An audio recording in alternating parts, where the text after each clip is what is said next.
Wow, nice spring night. Makes you feel good, doesn't it?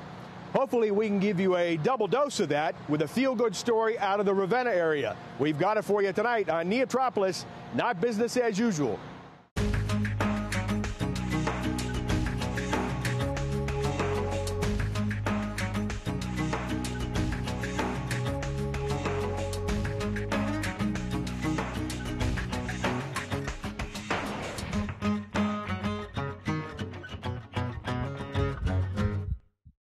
Welcome to NEOtropolis. We are not business as usual.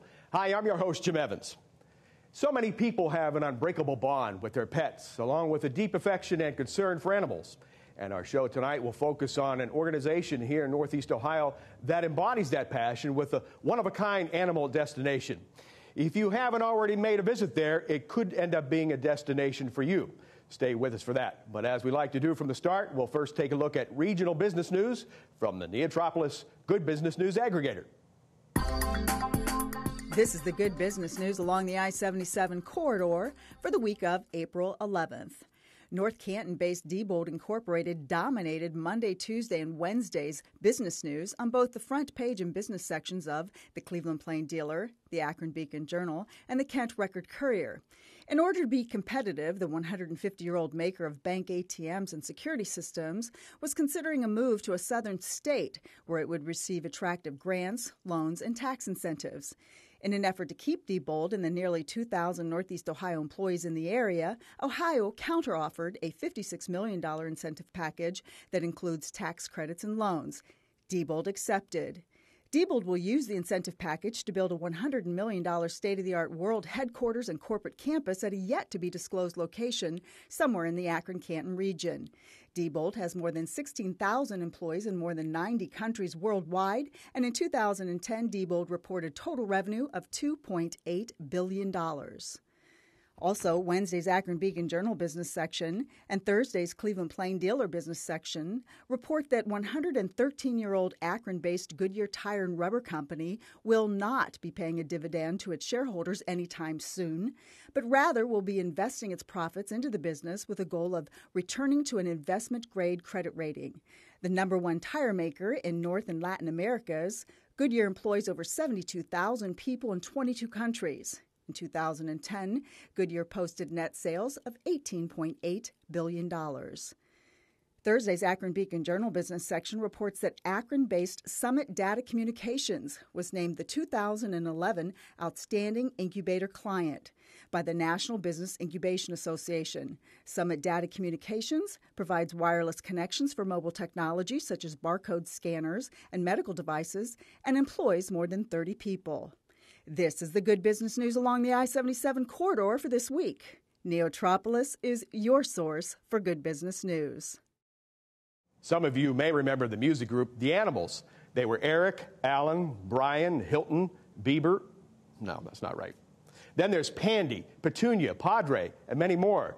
They're a very special group of animals right at the top of our playlist. And we'll play that for you in a couple moments. Right now, though, we connect with our content partner, the Business Journal. It's time for the Weekly Buzz. I'm Stacia Ertis with the Business Journal Weekly Buzz for Youngstown and the Mahoning Valley. A lawsuit is filed by Dallas Hospital Company fighting a hostile takeover bid by the new owner of 3 Mahoning Valley hospitals. Tenet Healthcare accuses community health systems of defrauding Medicare of at least $280 million over 3 years by systematically admitting more patients to its hospitals than clinically necessary. It wants the company to disclose its patient admission guidelines. CHS operates 130 hospitals in 29 states, including the former Forum hospitals here in the Valley, renamed Valley Care Health System. CHS calls the allegations completely without merit, unfounded, and irresponsible. Youngstown State University's Spring Job Expo found both employers and job seekers seeing improvements in the job market. The expo was held at YSU's Kilcawley Center with employers from a variety of industries on hand. We've got a top 10 internship program that we're looking to recruit as well, so we know Youngstown State's got a great business program, so we're looking to find the great students that come out of it. On the front page of the mid-April edition of the Business Journal, a look at the not-so-far-off future and how a local company is leading the way. Marilyn Kubik learns how Delphi charges vehicles wirelessly. No plugging in your electric vehicle, just park it in the garage. As the first generation of electric cars hit the road, manufacturers are already coming up with ways to improve on the next generation. Enter Delphi Packard Electrical Electronic Architecture in Warren and its wireless charging system, which Randy Sumner, director of Delphi's Global Electric Vehicle Development, hopes will replace cords used with current charging stations. Teamed with Witricity of Massachusetts, Delphi Wireless Charging System is based on a concept out of MIT and uses magnetic resonance to recharge an electric vehicle's battery wirelessly. A floor-mounted charging coil interacts with another on the underside of the vehicle, transmitting the energy through space. And when you pull into the driveway, into the garage, you would align the car up over top of the pad. And when those two coils are in harmony or in resonance, power actually transmits between them, which is something that's pretty new. Sumner says car manufacturers are already interested in the product, which would likely cost between $1,000 and $2,000. And those are this week's headlines. Be sure to check out the Daily Buzz newscast every business day online at businessjournaldaily.com. I'm Stacia Urtis. We'll see you next week. And now it's time for a NEOtropolis fact. Did you know that over 88% of the business establishments in Northeast Ohio have 19 or less employees?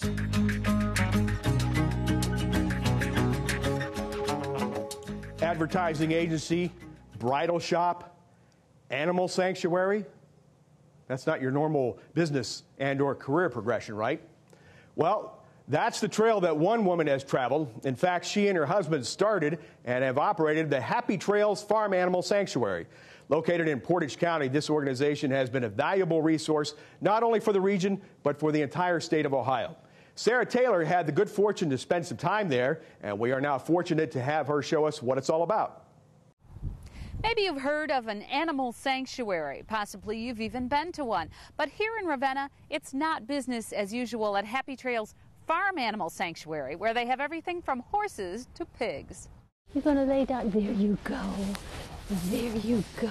I'll usually ask permission of the animal, and sometimes when I do, they'll actually lay down. Joan Lepla is one of the more than 70 people who volunteer at Happy Trails Farm Animal Sanctuary. A Reiki practitioner, Joan has used the healing technique on some of the abused animals Happy Trails has rescued. There's been lots of miracles here. I mean, some of the animals who even vets said, you should really let this animal go, over time, I mean, of course, they're getting medical care too. Reiki's and complementary to it. But animals have completely healed that the vets were like, the best thing would be to do would be to euthanize this animal. And somehow, Annette sometimes has a feeling, let's give it a try. And they live and they thrive and they get adopted. And so it's really great. Annette Fisher is the woman who started this sanctuary, along with her husband Russ, 11 years ago. There was absolutely nothing here on the property when we first moved. There wasn't one shelter, one barn. There wasn't one piece of fencing. This was just all an overgrown field back to about where we're standing. Annette's affinity for animals began at an early age. Growing up in Barberton, she had several feathered friends, but that's not the career she originally pursued. My background is very corporate. I came from a business background. I was in advertising. I owned an advertising agency and a bridal shop. And so if you would have told me about 20 years ago that I would be doing this for a living, I would have thought you were crazy. A pig named Janice, lovingly remembered near the small log cabin that Russ built for her, is what sent Annette in a new direction. She had agreed to care for Janice while her owner was away. Back, she said, "What do I owe you for taking care of my animals?" And I said, "How about you just give me your crippled pig?" So Janice the pig is the one who started Happy Trails, and this was a log cabin that was originally built for her. Pandy and Petunia now reside in that cabin. They're two of the many pigs rescued by Happy Trails, hence the exclusive Piggerton Estates. There is a sense of humor here and a true sense of mission. Happy Trails doesn't take just any animals. It takes farm animals that have been abused or neglected. And we discovered that Ohio has a void where the farm animals and horses were kind of falling through the cracks in abuse and neglect situations. And our humane societies are really set up for dogs and cats, at least their facilities are. And when they run across the larger farm animals, they didn't really know what to do with them. So we created Happy Trails to assist all of Ohio's counties, humane societies, animal protective leagues, law enforcement, sheriff's department, when they have to remove these animals, so they at least have somebody to lean on who can come in and remove them, provide them with rehabilitation, help them prepare the court cases, and take them through pretty much all the steps needed in order to assure that animal safety. Their services are highly valued around the state and especially in their home county. Just ask Portage Municipal Court Judge Barbara Oswick. They're extremely valuable because we have nowhere else to put these animals, and because of the difficulty in the economic situation in this area, and because Portage County is a fairly rural area, as I said, when we come upon barns that have 20 horses in them that haven't been properly fed, watered, taken care of, haven't been out in even years, haven't been out of their stalls, there is an immediate need. And what do you do with those animals? And so we can call Happy Trails. You can see that he's had his comb cut off. Is very typical of the fighting industry. The rescues often involve large numbers of animals, like dozens of roosters pulled from cockfighting situations, something Annette says you can find in every Ohio county. Metal bands with razors are usually attached to the rooster's feet, and that's how they fight, feet first. It's not something they unlearn after being rescued. But we had to set it up so they can't see each other, because the cockfighting roosters will actually fight to the death even through fencing. So we had to be very careful that they can't see each other, but this way they can still come out into the yard and enjoy the sunshine or take a dirt bath like chickens like to do. Annette says the roosters are a good example of Happy Trails' efforts to educate people about animal abuse cases, because most of the time there are underlying issues. The judges and the juries can't just look at it and go, it's just a chicken. They have to understand anymore that with animal fighting comes firearms, illegal firearms, and drug abuse, and underage drinking, and illegal alcohol consumption, and everything that goes with it. And it's not just that poor chicken.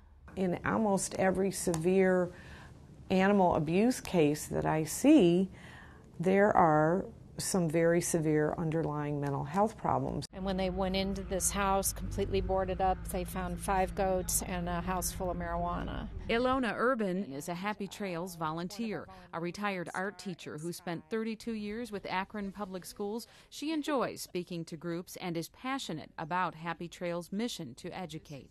So we try and create awareness so people know what's going on in factory farming and understand how that food got to their plate.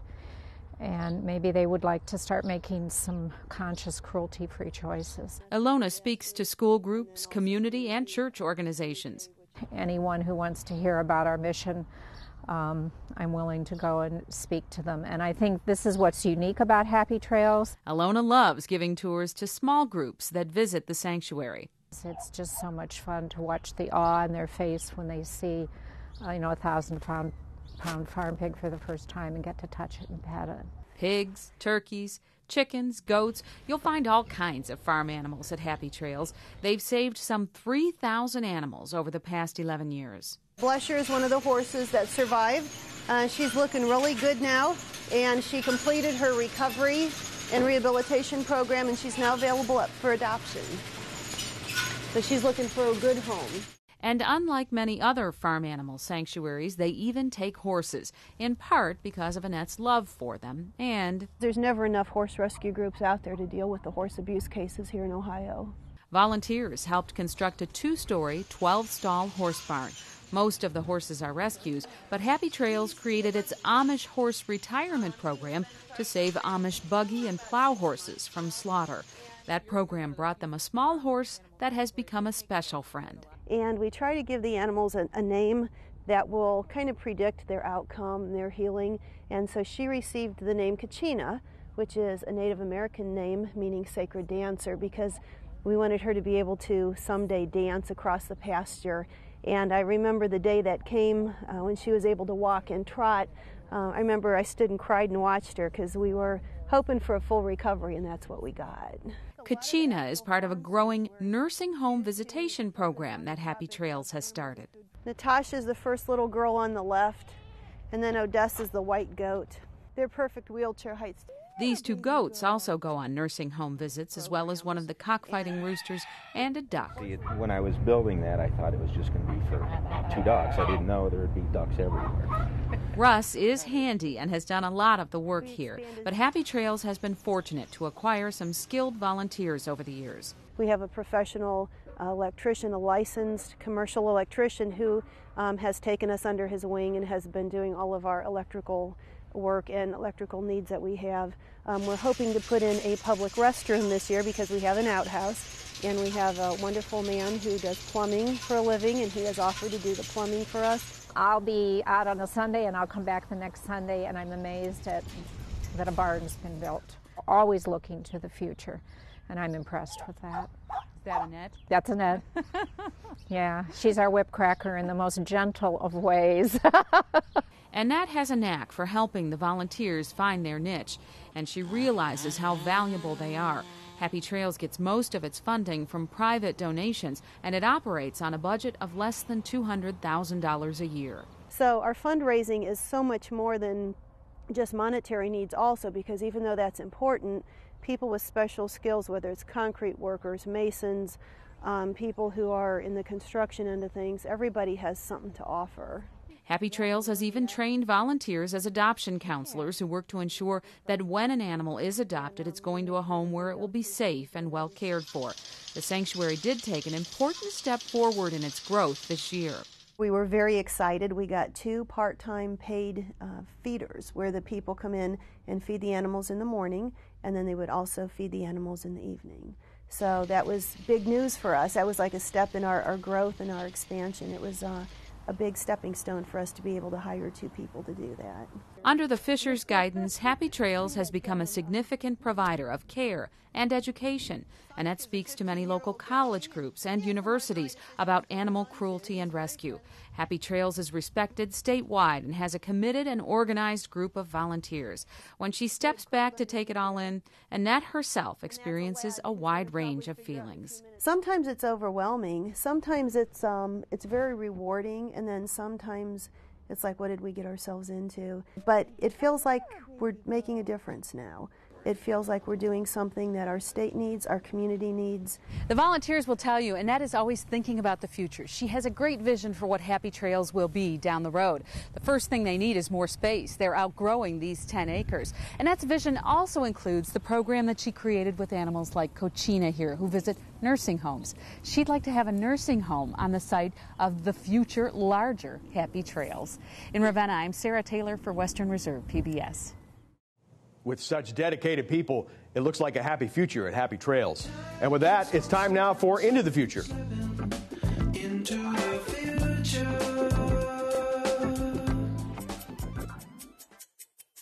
Hello, I'm Sabrina SHwire from nationally acclaimed landscape design and development group Salisbury SHwire, based in Akron, Ohio. When I first met my husband and partner, Samuel Salisbury, we decided that we had very different backgrounds and talents, but we shared a common vision. So we created Salisbury SHwire to be able to provide clients with landscapes that were gorgeous, that were sustainable, and that were very deeply spiritual, transforming their lives. When our clients come to us, they recognize that we have these 3 opportunities that we can bring them and that we can deliver. Salisbury SHwire Gardens are gorgeous. They are personal, individualized works of art. Salisbury SHwire landscapes are sustainable, sensitive to the earth. And thirdly, Salisbury SHwire Gardens are transformational, spiritual places where they can express themselves and attune themselves with nature in a very real and deep sense. So Salisbury SHwire provides lots and lots of opportunities, whether large or small, public or private, to have something that is an individual garden, work of art. To reach Salisbury SHwire, contact us at www.ssigardens.com. NorTech.com, or you also may follow us on Facebook. You know, we also like to take a scan of the financial field. And the experts at NCA Financial Planners are here now to help us do that with a stock wrap. This week's local company is RPM International, headquartered in Medina, Ohio. RPM International is a multinational holding company with subsidiaries that manufacture and market high-performance coatings, sealants, and specialty chemicals, primarily for maintenance and improvement. RPM International is divided into two main sectors, its consumer companies and its industrial companies, which make up 32% and 68% of net sales respectively. RPM employs approximately 9,000 people worldwide and operates over 77 manufacturing facilities in 20 countries. Its products are sold in approximately 150 countries and territories. For fiscal 2010, sales were $3.4 billion, with 68% going to industry worldwide and the remaining 32% to consumers, mainly in North America. RPM's track record of 37 consecutive annual cash dividend increases places it in an elite category with less than 0.5% of all publicly traded companies. The company is publicly traded on the New York Stock Exchange under the ticker symbol RPM. Back to you, Jim. Thanks, Dennis. You know, when you talk about culture and entertainment in Northeast Ohio, a lot of people will be engaged in that discussion. And we have the guy who has unparalleled passion on that. That, of course, is Cool Cleveland's Thomas Mulready. He joins us now to tell you about some other events that are going on in NEOtropolis this weekend.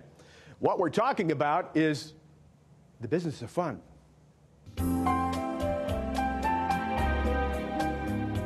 Hey, it's Thomas Mulready from CoolCleveland.com, and this week we want to talk about radio, but we want to talk about alternative radio, college radio, and online radio, because this community, as many of you know, has been famous for years for having strong college radio stations and alternative radio throughout the region. Lately, even online. For example, out of Youngstown State University, there's a new radio station, but it's online only. It's called rookeryradio.com. It's student-run because, as you may know, WYSU, which is the campus station there, is classical music, NPR, and it's not really student-run. But Rookery Radio is very connected to the community. They're actually off campus, and it's a great concept, and they've been very successful. They just opened up.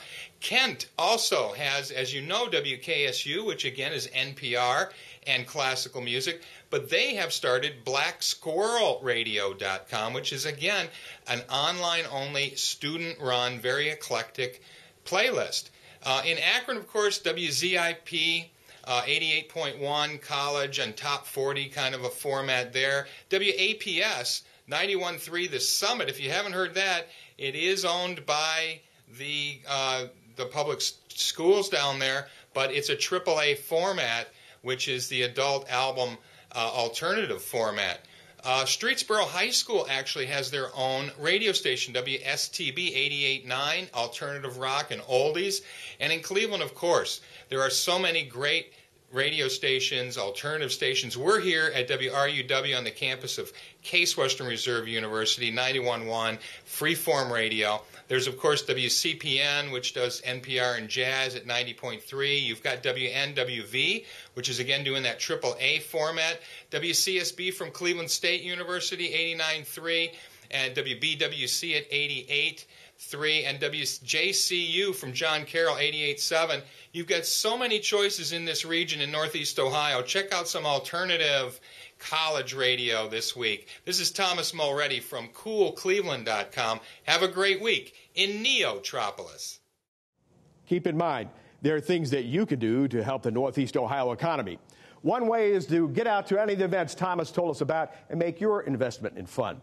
You can also position yourself out there and make your brilliant comments about the Northeast Ohio economy to people that share your connection with animals and tell them to spread the word. In the meantime, log on to our website, neotropolis.org, and tell us what you think. I'm Jim Evans. We'll see you next week on NEOtropolis, not business as usual.